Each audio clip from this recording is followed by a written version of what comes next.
মহাদেৱৰ জীৱন আৰু কৰ্মৰাজিৰ পৰা আমি বহু মূল্যৱান শিক্ষা লাভ কৰিব পাৰোঁ। মহাদেৱৰ পৰা শিকিবলগীয়া 5টা মহান কথা। নাম্বাৰ 1, মহাদেৱৰ ধ্যানমগ্ন ৰূপে আমাক শান্তি আৰু ধৈৰ্যৰ মূল্য শিকায়।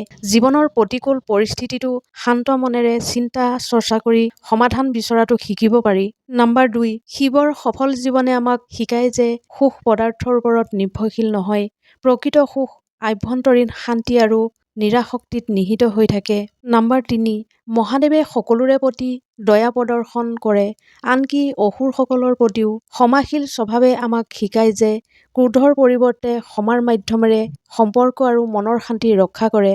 নাম্বাৰ 4, শিৱৰ অৰ্ধনাৰীশ্বৰূপে পুৰুষ আৰু প্ৰকৃতিৰ সমন্বয়ৰ প্ৰতীক। ই আমাক জীৱনৰ বিভিন্ন দিশ কৰ্ম, পৰিয়াল, আধ্যাত্মিকতাৰ মাজত ভাৰসাম্য ৰক্ষা কৰিবলৈ শিকায়। নাম্বাৰ 5, মহাদেৱ সংহাৰক ৰূপে পৰিচিত, কিন্তু তেওঁৰ সংহাৰে নতুন সৃষ্টিৰ পথ প্ৰশস্ত কৰে। ই আমাক শিকায় যে পৰিৱৰ্তন জীৱনৰ অংশ আৰু তাক স্বীকাৰ কৰি নতুন সম্ভাৱনাৰ দিশে আগবাঢ়িব লাগে।